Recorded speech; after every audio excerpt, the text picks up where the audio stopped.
오늘은 에베소서 8번째 시간 에베소서 6장의 말씀을 통해서 하나님의 전신갑주라는 제목으로 함께 말씀 연회 나누도록 하겠습니다. 북미의 최고로 높은 산 가운데 맥켄지라는 산이 있습니다. 최근에 이 알래스카 원주민의 이름을 따서 데날리라는 산으로 이름을 바꾸었습니다. 해발 한 6,000m 정도 되는 그런 산인데, 이 산이 유명한 것은 해마다 우리 산을 오르다가 오르는 사망자 수를 발표하는데, 어느 새해는 세계에서 가장 높다는 에베레스트 산보다 더 많은 사상자가 발생하는 산이 바로 이 산입니다. 에베레스트보다 높이에 비하면 해발 한 2.5km 정도가 더 낮은 산인데도 불구하고 많은 전문 산악인들이 이 산을 오르다가 목숨을 잃곤 합니다.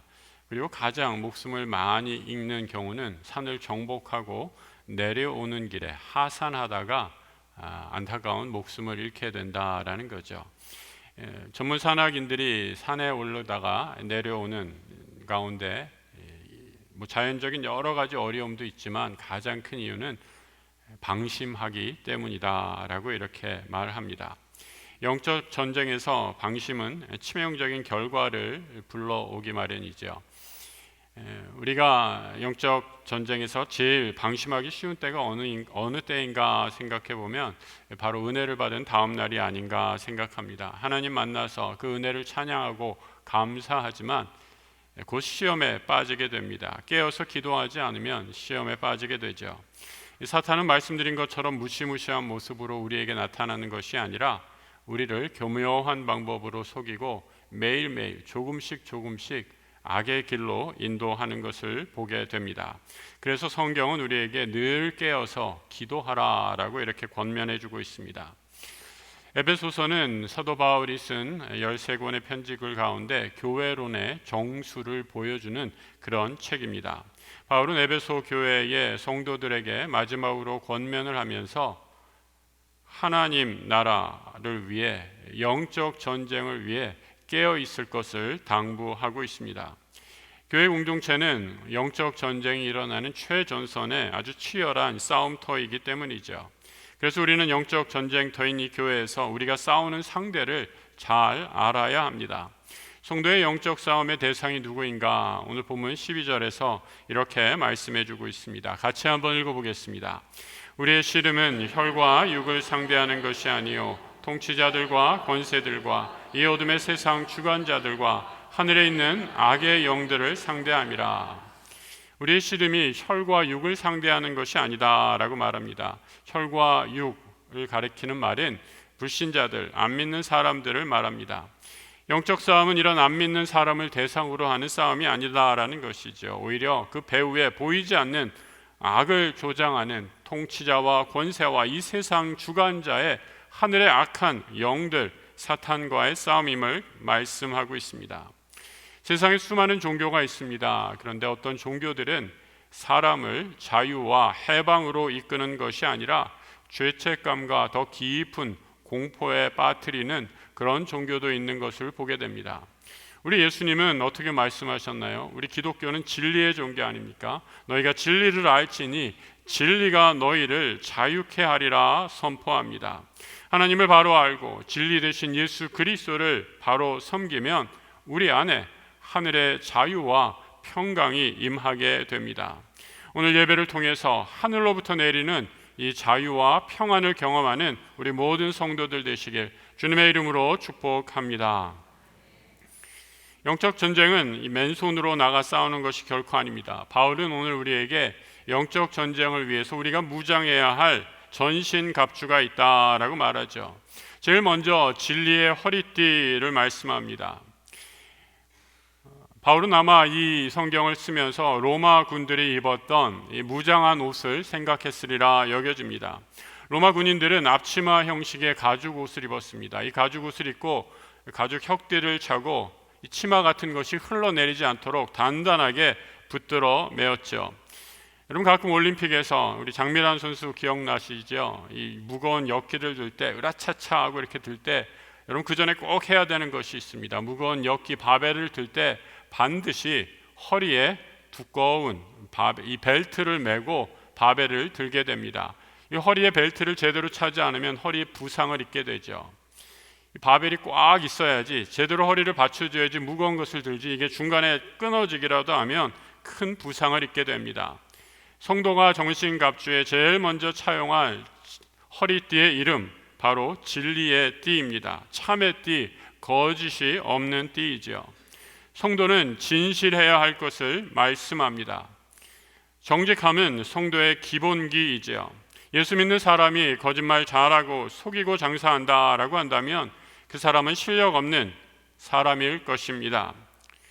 설렁탕집을 경영하시는 사장님, 우리 집사님이셨는데 오늘 국물 맛이 좀 이상하다라고 여겨져서 이 뼈를 납품하시는 회사 사장에게 전화를 했습니다. 오늘 국물이 색깔이 좀 이상한데 어떻게 된 거요? 라고 물으니까 납품업체 사장이 이렇게 얘기해요. 아, 사장님 오늘 잘못된 물건이 좀 갔나 봅니다. 죄송합니다. 그러면서 한 가지 제가 비법을 알려드릴게요. 거기 국물에다가 커피 크림 좀 몇 숟갈 넣으세요. 그러면 국물이 색깔이 뽀얗게 변할 겁니다. 라고 이렇게 비결을 알려주더라는 거예요. 이 사장 되시는 설렁탕집 사장이 그렇게 하셨겠어요? 안 하셨겠어요? 그렇게 하셨으면 제가 여기서 얘기도 안 하겠죠. 이 집사님 은혜를 받으시고 설렁탕집에 오시는 모든 손님들 예수님이라 생각하고 예수님께 설렁탕 한 그릇 대접한다는 마음으로 장사를 시작했는데 내가 결코 거짓을 할 수 없다라고 하면서 그날로 바로 그냥 문을 닫아버리고 가게에다가 편말을 붙였습니다. 오늘은 장사 안 합니다. 재료가 신성치 않아서 장사를 안 합니다. 양해해 주시기 바랍니다. 라고 이렇게 안내를 붙였습니다.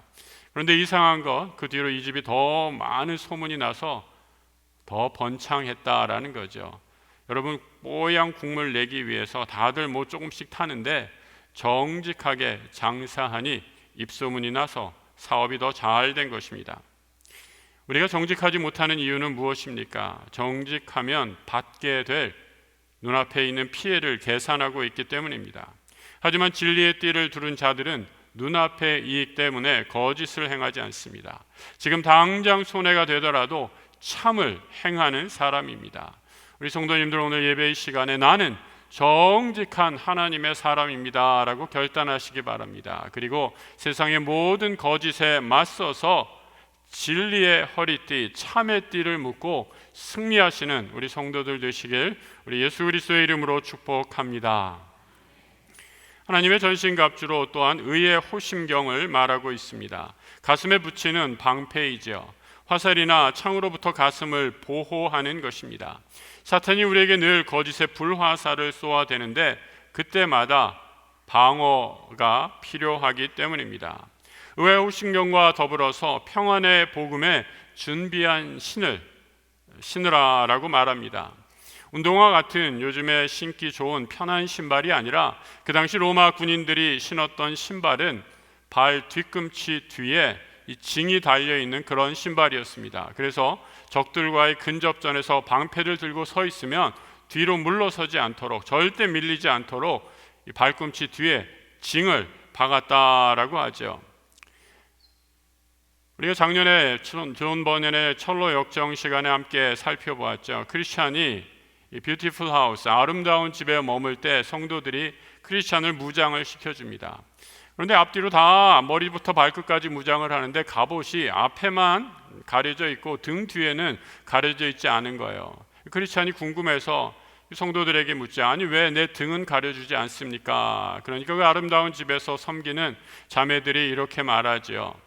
크리스찬의 갑옷에는, 성도의 갑옷에는 등을 막는 갑옷은 필요 없습니다. 성도에게는 오직 전진만이 있기 때문입니다 라고 이렇게 말하고 있습니다.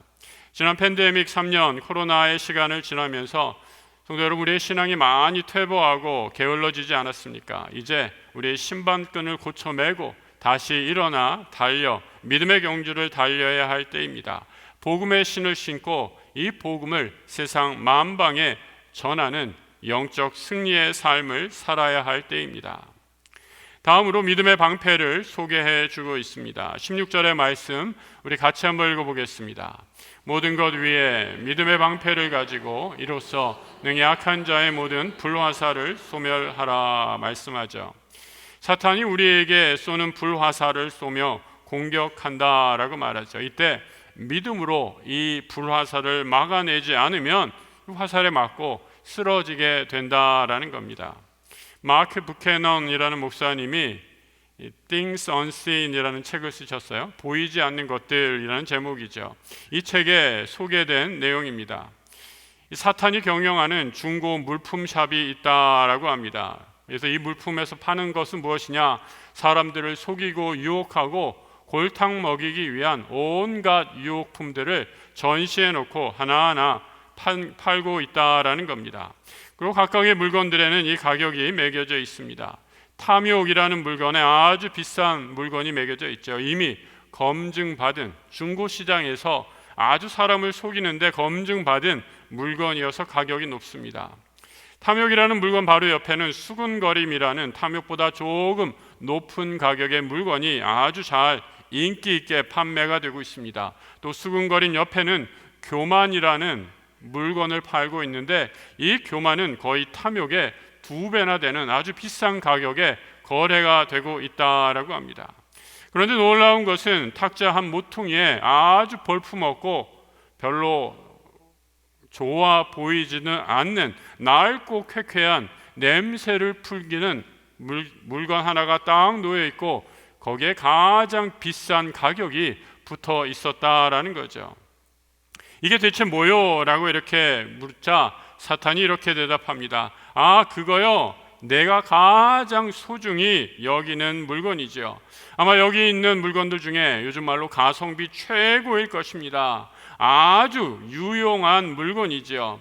시기와 탐욕, 나태, 정욕이 성도들을 꺾지 못할 때 이 녀석이 신통하게 재주를 부려서 그 모든 목적을 달성하게 해줍니다.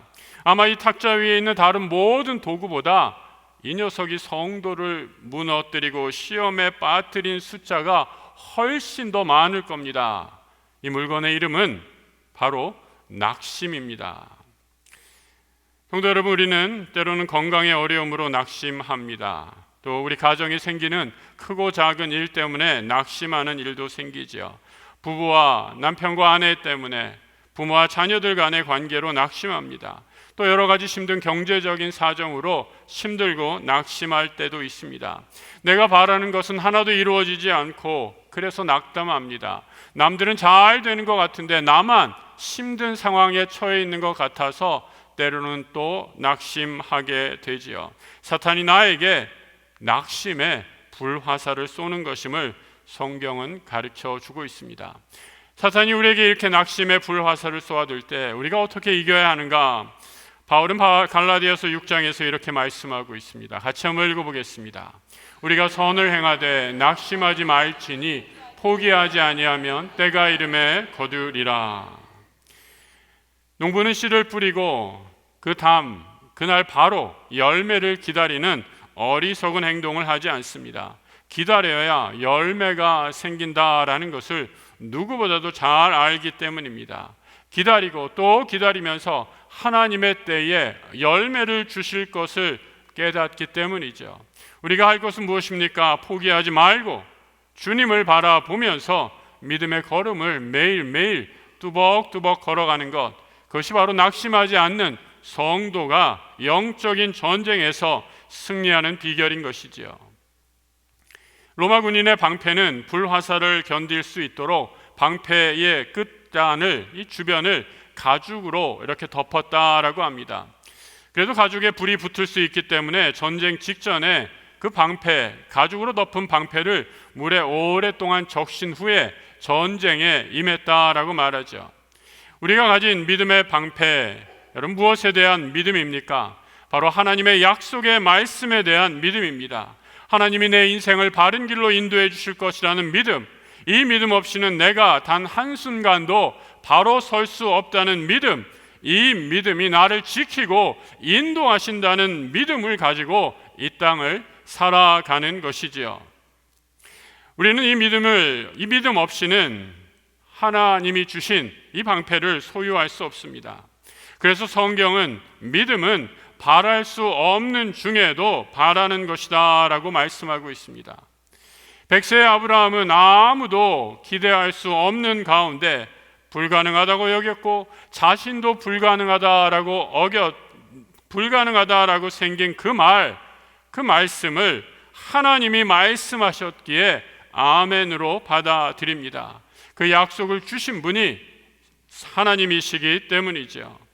약속하신 그것을 또한 능히 이루실 줄을 확신하였으니 그러므로 그것이 그에게 의로 여겨졌느니라. 주님이 주시는 약속의 말씀에 목말라하고 그 말씀에 깊이 젖어 있을 때 우리는 사탄의 불화살을 이겨낼 수 있습니다.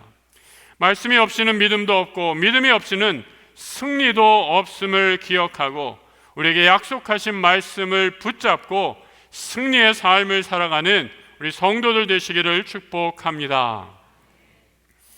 하나님의 전신갑주, 이어서 구원의 투구가 나옵니다. 머리에 쓰는 거죠. 구원의 투구는 단순히 머리를 보호하는 것뿐만 아니라 이 투구 위에 뭘 이렇게 많이 달죠. 화려한 그 깃털을 장식하기도 합니다. 적의 기세를 꺾고 우리가 가진 기세를 드러내는 아주 중요한 도구이기도 하죠. 그래서 성경은 이를 구원의 투구라고 하면서 믿음의 확신한 구원의 투구다라고 말하고 있습니다. 확신한 구원에 대한 믿음이야말로 누구도 앗아갈 수 없는 것이지요. 믿음은 말씀에 대한 반응이다라고 말씀드렸습니다. 그리고 이 믿음을 지키기 위해 우리는 노력해야 하죠. 시간이 지나면 우리의 기억이 금방 사라져 버리게 됩니다. 여러분, 학생들이 시험을 앞두고 열심히 공부하고 시험 준비를 하잖아요. 왜 그렇습니까?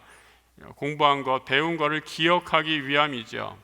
시험을 봤는데 선생님께 선생님, 나 배운 것 그동안 다 까먹었어요 하고 빈 답안지를 낸다면 좋은 학생, 좋은 선생이라고 결코 얘기할 수 없을 것입니다.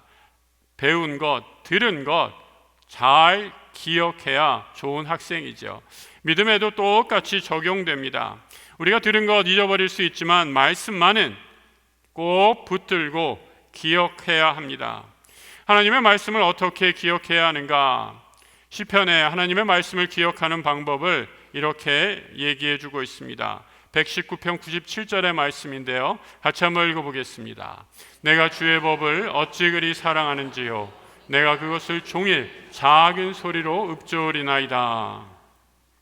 작은 소리로 읊조린다라는 것, 하나님의 말씀을 묵상하고 기억하고 암송한다라는 것입니다. 여러분, 말씀을 기억하고 묵상하기 위해서 한번 듣고 그치는 것이 아니라 적어 놓으셔야 합니다. 노트를 펴서 적으셔야 되고요. 노트에 적기 귀찮으시면 핸드폰에 요즘에 메모 기능을 사용해서 저장해 놓으시기 바랍니다. 그리고 수시로 그 말씀을 기억해내고 그 말씀을 내 삶에 적용하는 것입니다.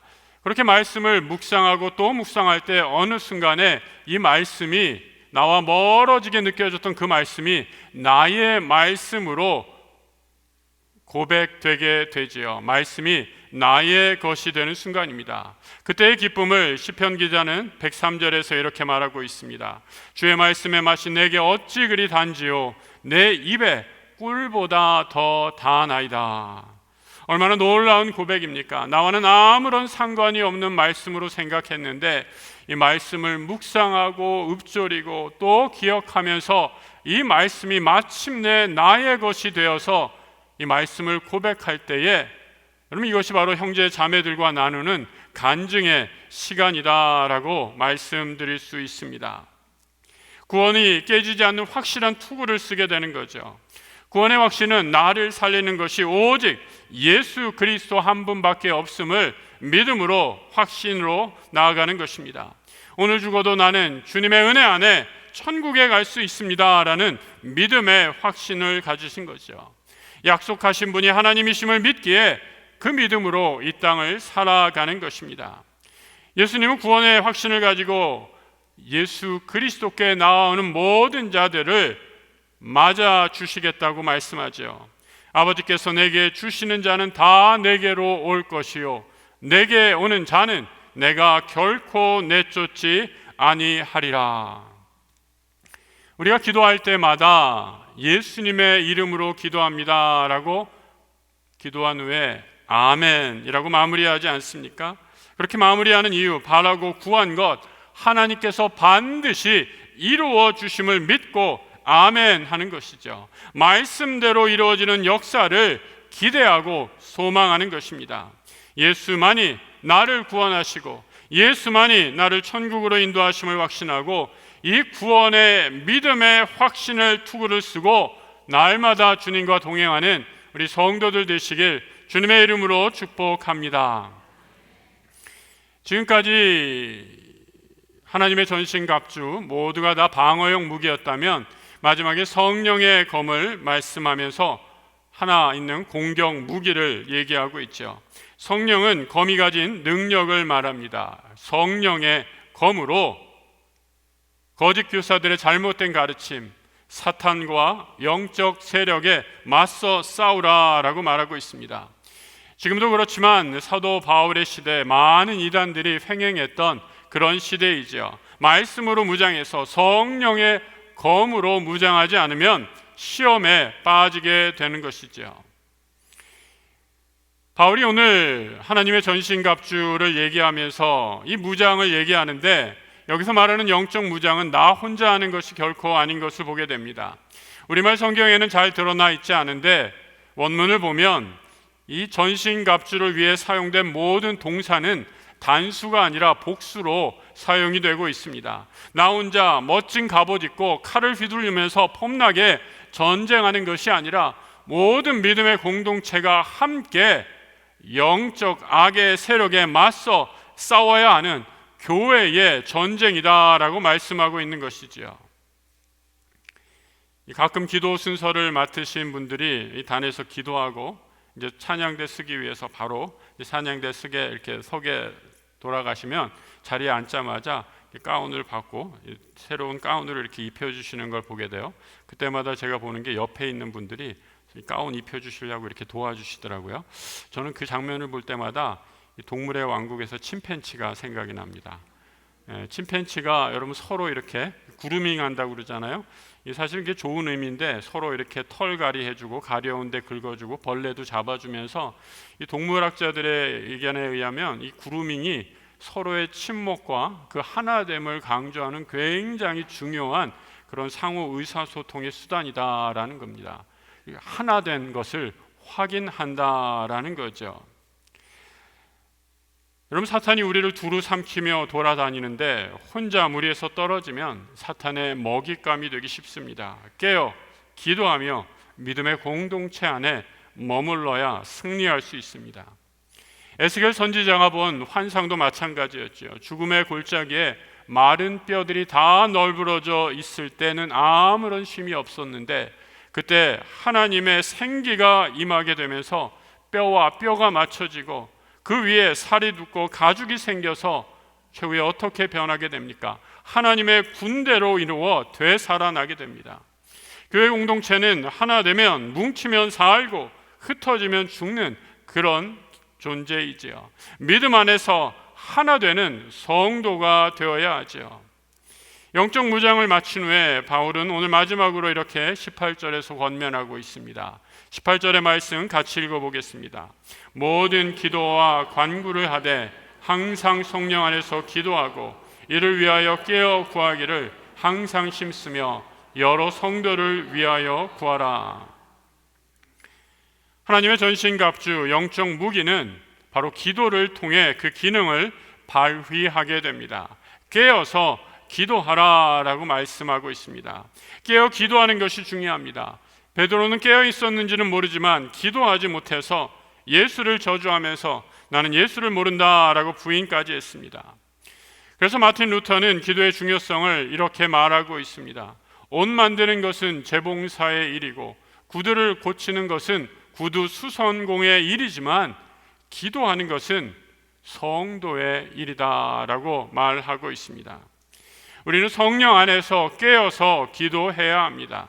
나의 욕심과 유익만을 구해서 기도하는 것이 아니라 성령의 인도하심을 따라 기도해야 하는 것이지요. 우리가 기도할 때 하나님은 우리에게 성령의 역사에 함께 참여하는 은혜를 허락해 주십니다. 그래서 오늘 사도 바울은 기도할 때 모든 성도를 위하여 중보의 기도를 하라라고 말씀하고 있습니다. 기도의 능력을 믿고 기도의 능력을 체험하며 기도로 무장하여 영적 전쟁에서 승리하는 약소의 모든 성도들 되시길 우리 주님의 이름으로 축복합니다. 함께 기도하겠습니다. 주님, 하나님의 전신갑주를 입고 날마다 승리하는 은혜 허락하여 주옵소서. 우리 예수께서 사탄의 머리를 부수시고 승리하셨기에 우리도 영적 전쟁에서 기도와 말씀으로 무장하여 날마다 승리하게 하여 주옵소서. 온 교회가 하나 되어 시대를 분별하고 악한 영에 맞서 싸우는 하나님의 거룩한 영적 군대와 같은 교회 되게 하여 주옵소서. 교회의 머리이신 우리 주 예수 그리스도의 이름으로 기도드립니다. 아멘.